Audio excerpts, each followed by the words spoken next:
가족이 자식을 살해하다. 충격적인 사건.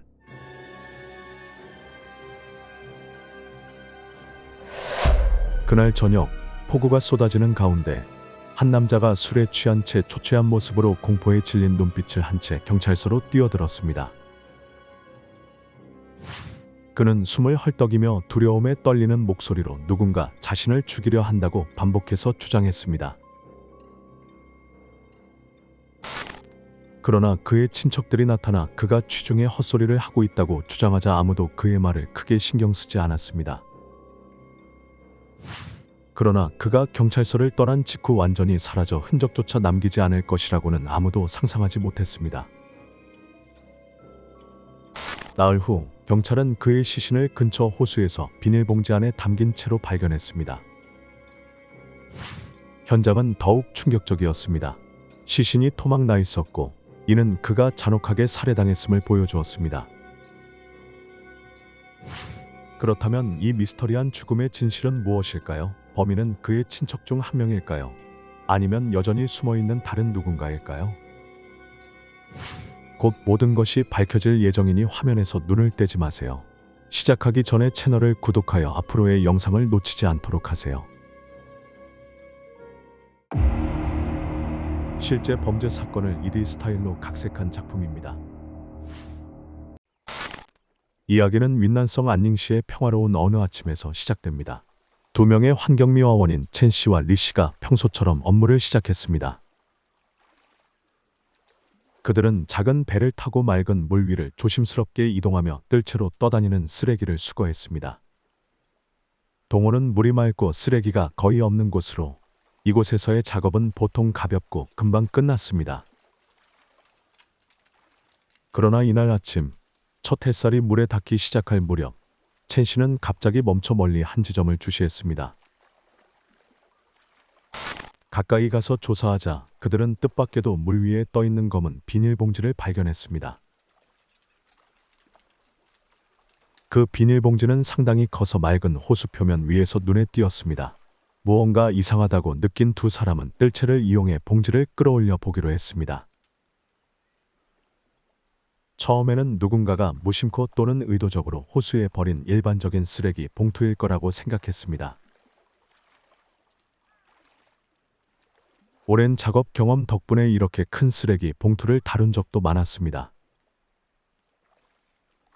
그러나 봉투를 물에서 들어올리는 순간 그 묵직한 무게와 흔들리는 방식은 그들에게 불길한 예감을 안겨주었습니다. 잠시 망설인 끝에 첸 씨는 봉투를 열어보기로 했습니다. 그러나 봉투를 살짝 열자마자 두 사람은 충격에 얼어붙은 듯 몸이 굳어버렸습니다. 안에는 쓰레기가 아니라 진흙과 혼탁한 물에 잠긴 인간의 머리가 있었습니다. 이 끔찍한 광경에 첸 씨는 몇 걸음 뒤로 비틀거리며 뜰채를 땅에 떨어뜨릴 뻔했습니다. 봉투 속 얼굴은 심하게 손상되어 멍자국으로 알아볼 수 없을 정도로 일그러져 있었습니다. 봉투에서 나는 강한 악취는 공기 중에 퍼지며 두 사람 모두 현기증과 메스꺼움을 느끼게 했습니다.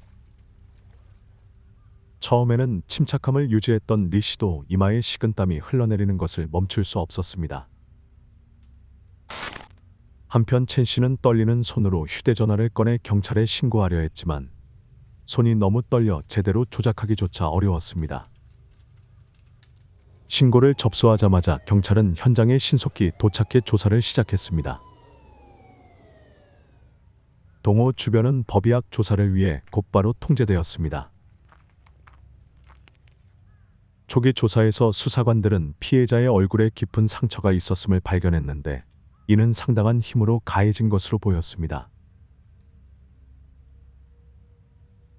이를 통해 그들은 이 사건이 심각한 살인 사건이며 피해자가 살해되기 전에 폭행당했을 가능성이 높다고 의심했습니다. 사건은 지역 사회에 빠르게 충격을 주었고 많은 이들에게 다음과 같은 의문을 남겼습니다. 피해자는 누구인가? 무엇이 범인을 이런 잔혹한 행위로 몰아갔을까? 호수에서 끌어올려진 인간의 머리는 오랜 시간 물속에 잠겨 있어 심각하게 부풀어 있었습니다. 피부는 창백했고 물과 자연 요소에 의해 부식되어 신원을 확인하기가 더욱 어려웠습니다. 게다가 부패가 진행 중이어서 연조직이 분해되고 있었습니다. 법의학 전문가들이 신속히 투입되어 검사를 실시하고 분석을 진행했습니다. 철저한 조사 끝에 전문가들은 피해자가 약 30세 남성일 가능성이 높다고 초기 결론을 내렸습니다. 사망 시점은 시신이 발견되기 약 3에서 4일 전으로 추정되었습니다. 그러나 자연적인 조건, 특히 물에 장기간 잠겨있던 상태로 인해 시신은 주요 신원 확인 요소를 많이 잃어 특정 신원을 파악하는 데 큰 어려움이 따랐습니다. 하지만 조사 중 중요한 단서가 발견되었습니다. 피해자의 머리 뒤쪽에는 5바늘로 꿰맨 상처가 있었으며 바늘땀이 여전히 남아있고 제거되지 않은 상태였습니다. 이 상처는 피해자의 신원을 파악하고 이를 통해 범인을 추적하는 데 중요한 단서가 될 수 있었습니다. 이 단서의 가치를 깨달은 경찰은 이 세부 사항에 수사를 집중했습니다. 지역의 의료 기록을 교차 확인한 결과 경찰은 피해자의 나이와 특징이 일치하는 철롱창이라는 남성을 확인했습니다. 불과 나흘 전 새벽, 철롱창이 사건을 신고하기 위해 경찰서를 찾았습니다. 당시 그는 심하게 취해 알코올 냄새를 풍기며 비틀거리는 모습에 눈에는 공포가 서려 있었습니다. 경찰서에 들어서자마자 철롱창은 횡설수설하기 시작했습니다. 하지만 그의 긴장된 태도와 음성은 여전히 경찰관들의 주의를 끌었습니다. 그는 낚시를 하다가 공격을 당했다고 주장했으며 비록 그의 말투는 불분명했지만 철롱창은 누군가 자신을 의도적으로 죽이려 한다는 점을 반복해서 강조했습니다. 그의 진술은 믿기 어려웠지만 경찰관들은 그의 모습이 사건과 관련된 중요한 단서일 가능성이 있다고 본능적으로 의심했습니다. 그러나 철롱창의 술에 취한 상태는 큰 장애물이 되어 정보를 수집하는 것을 극도로 어렵게 만들었습니다. 경찰은 그가 진정될 때까지 기다리며 현재 상태에서 진술을 기록할 수밖에 없었습니다. 경찰이 추가 조사를 시작하기도 전에 철롱창의 아내와 여동생이 급히 경찰서에 도착했습니다. 그들은 남편과 오빠가 단지 너무 취해서 말을 통제할 수 없는 상태일 뿐이라며 경찰을 안심시켰습니다. 두 여성에 따르면 공격은 사실 철롱창의 취기로 인해 발생한 오해일 뿐이며 그가 흥분한 상태에서 벌어진 일이라고 했습니다.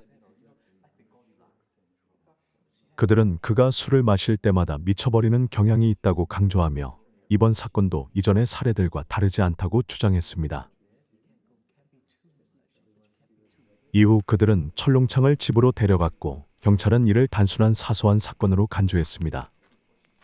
사실 철롱창과 관련된 유사한 사건은 이전에도 발생한 적이 있었고 매번 그의 가족들은 그를 집으로 데려가며 술을 너무 많이 마셨을 뿐입니다라는 같은 설명을 반복했습니다. 그 결과 당시 경찰은 별다른 의심을 품을 이유가 없었고 이를 단순한 개인적인 문제로 처리했습니다. 그러나 동호에서 발견된 잘린 머리 사건의 세부 사항이 밝혀지자 철롱창이 신고했던 내용이 갑자기 수상하게 느껴졌습니다. 그의 신고 시점은 피해자의 사망 추정 시점과 일치했으며 그가 술에 취해 말했던 누군가에게 공격당했다는 이야기가 이상한 연관성을 가지고 있는 것처럼 보였습니다. 철롱창이 술 취한 상태에서 한 이야기가 단순히 혼란스러운 헛소리였을까요?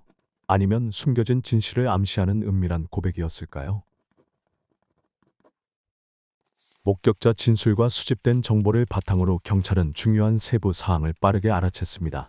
나흘 전 철롱창이 경찰서에 나타났을 때 그는 꽤 심한 머리 부상을 입고 있었습니다. 놀랍게도 이 부상은 동호에서 발견된 머리의 상처와 완벽히 일치했습니다. 이는 철롱창이 이번 끔찍한 살인 사건의 피해자일 가능성을 강하게 시사했습니다. 이를 확인하기 위해 경찰은 철롱창의 집에서 혈액과 DNA 샘플을 수집했습니다. 신속한 분석 결과 호수에서 발견된 머리가 철롱창의 것임이 확인되었습니다. 수사가 확대되면서 경찰은 충격적인 진실을 밝혀냈습니다. 이 범행의 가해자는 다름 아닌 철롱창의 가족들이었습니다. 사건은 대중에게 큰 충격을 주었는데 그의 가족은 항상 단란하고 화목한 가정으로 여겨져 왔기 때문입니다. 그러나 수사는 완전히 다른 현실을 드러냈습니다. 막내 아들로서 철롱창은 한때 가족의 보물로 여겨지며 모든 이에게 사랑받는 존재였습니다. 어릴 때부터 그는 부모의 과도한 사랑과 관심을 받으며 형제들보다 훨씬 많은 관심을 누렸습니다. 그러나 이런 지나친 사랑은 애정뿐 아니라 가족 내 숨겨진 불화를 키우는 씨앗이 되었습니다. 겉으로는 가족들과의 관계가 화목해 보였지만 실제로는 갈등과 긴장이 끊이지 않았습니다. 주변 사람들에 따르면 철롱창은 무모한 성격으로 자주 형제들과 다투었으며 부모에게도 많은 걱정을 끼쳤습니다. 그는 항상 가족의 높은 기대에 부담을 느꼈고 다른 가족들은 그의 무책임하고 이기적인 행동에 좌절감을 느꼈습니다. 성인이 되어 가족과 함께 살면서도 그는 종종 부모와 형제들에게 명령을 내리며 그들을 자신의 하인처럼 대했습니다. 철롱창은 일을 하거나 가족을 위해 기여하는 것에는 관심이 없었고 방탕한 삶을 살았습니다. 결혼 후에도 그의 행동은 변하지 않았으며 오히려 더 악화되었습니다. 그는 아내를 신체적으로 학대했을 뿐 아니라 정서적으로도 상처를 입혔습니다. 문제는 여기서 끝나지 않았습니다. 철롱창은 자주 돈을 탕진했으며 돈이 떨어지면 부모나 아내에게 돈을 요구했습니다. 처음에는 정중하게 부탁했지만 거절당하면 태도가 급격히 변하며 짜증을 내고 폭력을 사용해 가족들을 위협했습니다. 이러한 폭압적인 행동은 가족들에게 깊은 고통과 피로를 안겨주었지만 가족들은 사랑과 인내로 그를 견디며 언젠가는 변할 것이라는 희망을 가졌습니다. 그러나 가족들의 노력에도 인내에는 한계가 있었습니다. 결정적인 분기점은 철롱창이 저지른 상상할 수 없는 행동에서 비롯되었습니다. 그가 자신의 쾌락을 위해 돈을 얻기 위한 필사적인 시도로 자신의 아버지를 독살하려는 잔혹한 계획을 세운 것입니다. 특히 충격적인 점은 그의 아버지가 강인한 성격의 소유자이며 고령임에도 불구하고 건강이 좋고 큰 병이 없었다는 사실입니다. 아버지는 항상 가족의 정신적 지주로 철롱창이 잘못을 저질렀을 때마다 용서해주는 사람이었습니다. 그러나 그런 무조건적인 사랑에도 불구하고 철롱창은 냉정하게도 자신의 아버지를 독살하려 했습니다. 처음으로 그는 아버지의 음식에 몰래 독을 섞어 심각한 병에 걸리게 하려 했습니다. 그러나 아버지의 비교적 건강한 체질로 인해 첫 번째 독살 시도는 단지 가벼운 피로감과 경미한 통증을 유발했을 뿐 심각한 증상은 나타나지 않았습니다. 이에 굴하지 않고 철롱창은 이 끔찍한 행위를 여러 차례 반복했으며 매번 독의 양을 늘리며 목표를 이루기 위해 집요하게 시도했습니다. 가장 소름 끼치는 점은 반복된 행위뿐 아니라 그 뒤에 숨겨진 냉혈적이고 계산적인 본성이었습니다. 외부 사람들에게 철롱창은 여전히 평범하게 보였으며 아무 일도 없었던 것처럼 일상을 이어갔습니다. 그러나 그 뒤에서는 끊임없이 아버지를 위태롭게 할 음모를 꾸미고 있었습니다. 그러나 가족들은 무언가 잘못되었다는 것을 느끼기 시작했습니다. 그들은 아버지의 건강이 급격히 악화되는 것을 알아차렸지만 그 원인이 그토록 사랑했던 아들이라는 것은 상상조차 할 수 없었습니다. 그러던 어느 날 철롱창의 행동이 결국 발각되었고 이는 가족들 사이에 엄청난 분노를 불러일으켰습니다. 그의 친척들에게 이는 단순한 배신이 아니라 용서의 범위를 넘어서는 잔혹한 행위였습니다. 그 순간부터 철롱창의 가족들은 그를 완전히 다른 시각으로 보기 시작했습니다. 오랜 세월 동안 그에게 쏟아졌던 사랑은 이제 실망과 쓰라림으로 변했습니다. 그들은 자신들의 맹목적인 관용과 보호가 이런 이기적이고 무자비한 사람을 만들어냈다는 것을 상상조차 할 수 없었습니다. 오래도록 끓어오르던 갈등은 마침내 폭발하며 돌이킬 수 없는 비극의 연쇄를 촉발했습니다. 처음으로 노부모와 오랫동안 고통을 견뎌온 철룡창의 아내가 같은 편에 서게 되었습니다. 그들의 분노와 원망은 그를 더 이상 용서받을 가치가 없는 사람으로 여기는 믿음으로 하나가 되었습니다. 그러나 법적 정의를 추구하는 대신 그들은 증오에 이끌려 더 어두운 길로 들어섰습니다. 고통과 실망에 지친 이 가족은 아들 겸 남편인 철룡창을 살해하기로 하는 끔찍한 결정을 내렸습니다. 9월 10일, 철룡창의 가족은 겉보기에는 따뜻한 가족 모임처럼 보이는 저녁 식사를 준비했습니다. 모든 것이 정상적으로 보였고 웃음소리와 식기소리 그리고 음식의 향기가 집안을 가득 채웠습니다. 식사 중 그의 부모와 아내는 그에게 술을 계속 따라주며 더 마시라고 권했습니다. 그들은 철룡창이 술 앞에서 결코 거절하지 못한다는 사실을 잘 알고 있었습니다. 가족 모임이라 믿으며 그는 경계를 풀고 한 잔 또 한 잔 술을 마셨습니다. 오래지 않아 그는 취기가 올라 탁자에 쓰러졌고 주변에서 무슨 일이 일어나고 있는지 알아차리지 못했습니다. 철룡창이 통제력을 잃자 가족들은 다음 단계의 계획을 실행하기 시작했습니다. 그들은 매형이자 둘째 사위에게 철룡창을 데리고 낚시를 하러 가자는 구실로 근처 저수지로 데려가게 했습니다. 그곳은 사람이 거의 방문하지 않는 외딴 곳으로 눈에 띄지 않고 끔찍한 일을 저지르기에 이상적인 장소였습니다.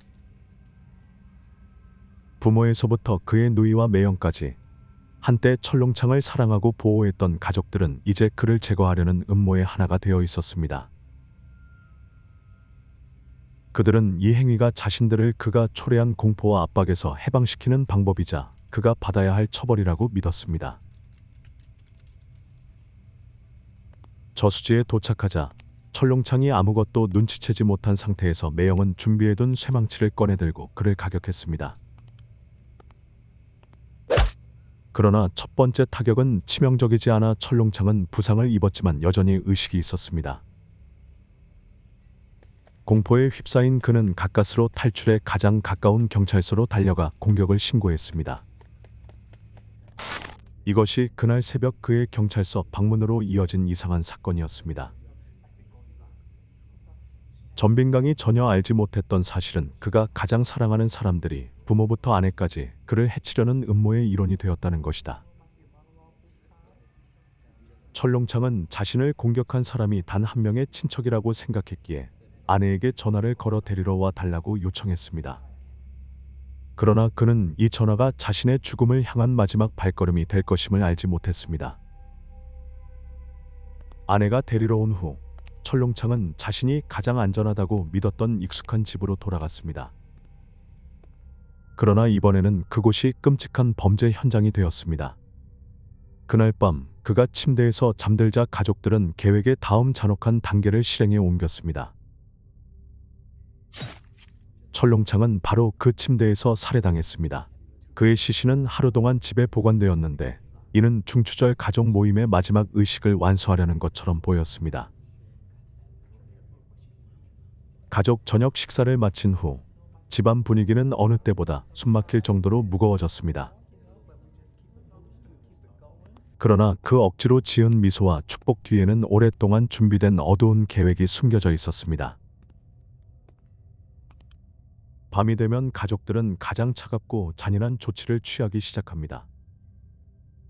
차갑고 날카로운 칼이 그의 몸을 조용히 자르며 여러 조각으로 나뉘게 했습니다. 그들은 조각난 시신을 신중히 포장하여 집 근처 여러 장소에 몰래 버리며 범죄의 모든 흔적을 지우려 했습니다. 그의 시신 중 가장 끔찍한 부분인 잘린 머리는 동호의 잔잔한 수면 위에 떠있는 채로 발견되었습니다. 이 섬뜩한 발견은 끝없는 수사를 촉발하며 경찰이 범인을 찾기 위한 끈질긴 추적을 하게 만들었습니다. 결국 명백한 증거 앞에서 가족 각자가 자신들의 끔찍한 범행을 자백했습니다. 그들은 이 살인이 철룡창이 오랜 세월 동안 가한 신체적, 정신적 고통의 정점이었다고 주장했습니다. 오직 그를 제거함으로써 오랫동안 잃어버린 평화를 되찾을 수 있다고 믿었던 것입니다. 철롱창의 살인은 지역 사회를 뒤흔든 충격적인 범죄일 뿐 아니라 가족의 유대, 인간 본성, 그리고 가족 가치의 붕괴에 대한 깊은 질문을 남겼습니다. 한때 화목하고 사랑스럽다고 여겨졌던 가족이 이제는 서로를 죽일 준비가 된 숙적으로 변했습니다. 이 사건은 인간 본성의 어두운 면뿐만 아니라 갈등, 폭력, 그리고 오래된 증오로 인해 침식된 가족 관계의 취약성을 보여주었습니다. 이 사건은 분노와 탐욕이 이성을 잃고 도덕적 경계를 넘으면 얼마나 파괴적인 결과를 초래할 수 있는지에 대한 아픈 교훈을 주었습니다. 철롱창을 한때 사랑했던 그의 가족은 부정적인 감정에 지배되어 피해자에서 가해자로 변했습니다.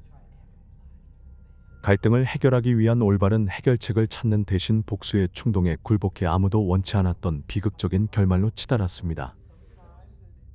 또한 이 사건은 양육의 실패와 가족 위기를 다루지 못한 결과를 드러냈습니다.